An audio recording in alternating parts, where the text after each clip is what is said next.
everybody, welcome back to Life in the North 40. It's Brittany. On today's episode, I'm going to show you a really simple way to make pace cords or ranger beads. This is to be able to track your distance when you're walking in kilometers when you don't have any kind of technology or you're using a map. You do need to know, one, what your pace count is for 100 meters, and then also how to read a map and do land navigation. Land navigation is something we do want to cover on our channel, so hopefully we can do that this summer. As you can see, it easily hooks to my bug out bag strap. This is so it's just right on the outside so you know how far you're walking. It's just a very easy way to loop through itself and to hang there when you need it. So let's get going on making these. You should have a pace count for flat terrain, like if you're on pavement, sidewalk, grass, and you should also have a pace count to see how long it takes you to go 100 meters through terrain on a hike, a hill, anything that's not a normal flat surface. We recommend walking the 100-meter distance several times to make sure your pace count is correct and just practice doing it. So for ranger beads, if you can see this, there's 9 beads on the bottom, and then there's 4 beads up top. So you would like to drop a bead every 100 meters that you walk. And then when you reach 200 meters, you drop the second, 300 meters, the third bead, so on and so forth. So you don't lose count of where you're at, because when you're walking a long distance, it's really easy to forget how far you are. So this helps you keep a great record of your distance. Then when you've walked 1,000 meters, you drop the first bead of the top portion of your pace cord down, and that means you're at 1,000 meters. And then you get these remaining 9 bottom ones back up, and then you start all over again. So this counts your 100 of meters, and these counts your thousands. I like to make this with a loop on one end. That way you can easily just snake it through itself, and it can stay on your strap, like your backpack strap or your hiking pack or your rucksack, your bug out bag, whatever you are using it for, and that way it easily will tie on to it. You can also make this with a carabiner or any kind of clip, that way you can snap it onto your bag. So they're really easy to make. All you need is paracord. This is 550 cord, a lighter, scissors, and some beads. I believe these beads are 10 millimeters on the inside. I will link the ones exactly that I bought below. So if you do the math, 4 on the top and 9 on the bottom equals 13. So you need 13 beads per pace cord. You can make these pace cords as simple or fancy as you like. As you can see, this one just has a simple knot at the top, and then below I put 3 snake knots in it. But you can just do one simple knot in between these two if you don't care about how it looks. Okay, to start off, you're going to take about, I like to do about 3 feet of pace cord. I believe you can start with as little as 2.5 feet to make these, but I like to do about 3 to 3.5 feet because I like to tie a little bit more knots in the middle, but it's completely up to you. So I am going to do about 40 inches because I'll probably tie a few snake knots in the middle and at the end. And then I like to cut this at a diagonal. That way it's easier for your beads to go on. As you can see, the guts are coming out. Some people like to take the guts of the 550 cord out. I like to keep them in. That way the beads just don't fall down easily, because when you're walking, they're jiggling around a lot and you want to be able to choose when your beads go down. So I like to keep the guts in them and make it thicker. So you can see this would be hard to get some beads on. So what you want to do is burn the end of it. And like I said, try to make it as at a diagonal so the beads can go on easily. You have to put 2 ends of 550 cord through 1 bead. So I like to burn the ends and just start really far away from the end and just kind of melt it a little bit. You don't want it to catch on fire. And then I lick my fingers, and then I dab it and try to form it into a small enough strand that it will go through a bead. Let's try one. Yep, Okay, so I know that will easily go through a bead. And now I'm going to do the other end.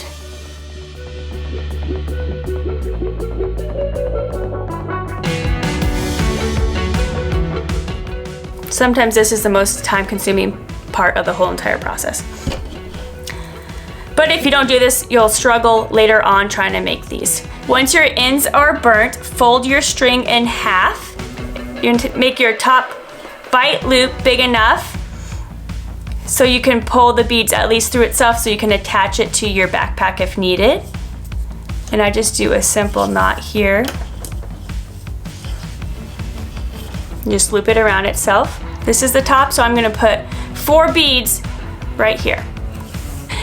And then remember, you want your string at an angle. I don't know if you can see that. That way you can easily slide it through your bead. If it's not attached very well, the outside of the paracord to the inner guts part being melted together after the flame, a lot of times it will start to bunch up and the guts will come out more and more and the paracord won't. And it's harder and harder to put your bead on the string. Trust me, I've learned the hard way.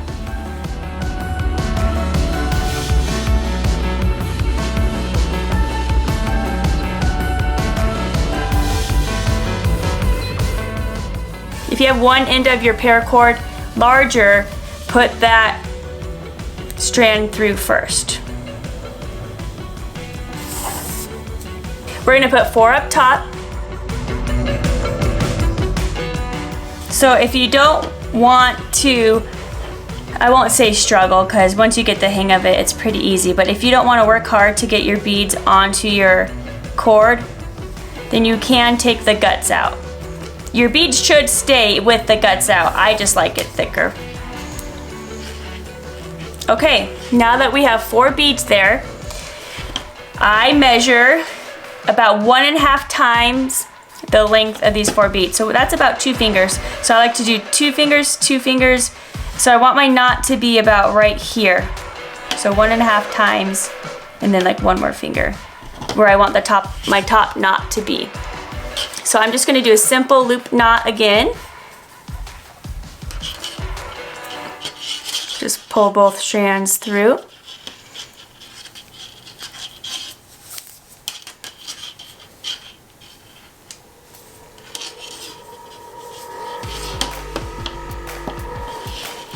So you can tighten it up very easily. Bring it more up. And then I just pull really hard. For the sake of this video, we'll just do 1 knot like that. But if you want anything cool, you can do some snake knots. There's a lot of videos on YouTube to show you how to tie certain knots. But for simplicity, I'm just gonna do 1 big knot in between. That way you can easily feel dexterity-wise, without looking down at your paste cord, where your next set of beads are. And you want a big stop so you know. And that way you can say, oh, that's my knot, it's not my lower beads. Okay, and then you're gonna put the remaining 9 on the bottom.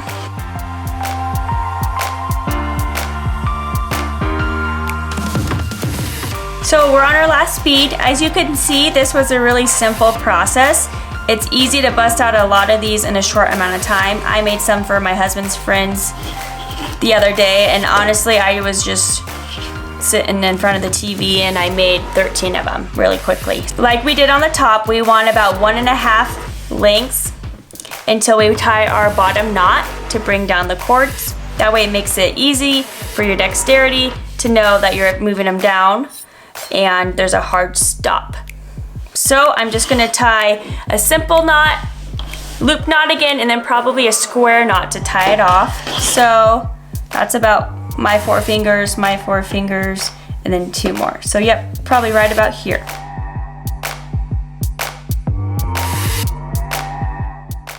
I feel like that's a big enough gap to be able to tell the difference between the beads.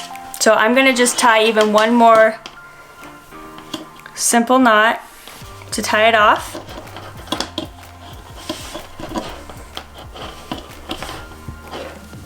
If you want, you can cut these shorter and make sure you burn the ends so they don't unravel and your knot doesn't come undone. So I'm gonna make them just a little bit shorter and burn them down. but not so close enough that they'll slip through the knot. And then you'll do the same concept of burning. You can use any kind of lighter. I just had this big lighter lying right next to me, so you can use a little big lighter too, it's fine. Start far away and then just let it melt.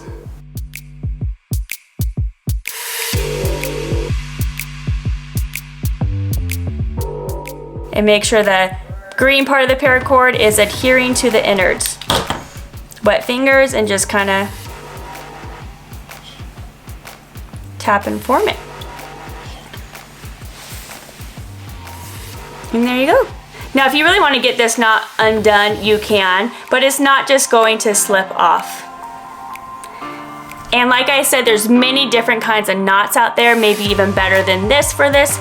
You can research, but this is just a very simple version and very effective.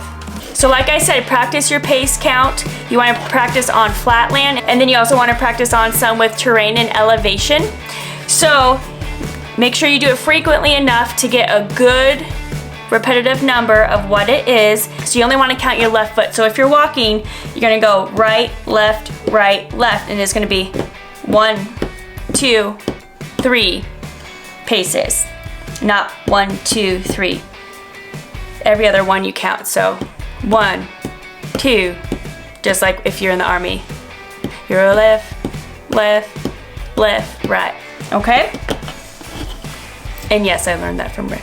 I hope you guys enjoyed this video. If you have any questions or comments, or you want to see any more content, please let me know. Please subscribe to our channel and give it a thumbs up if you like this video. Let me know if you make them, or send us a picture to our email address of how they turned out.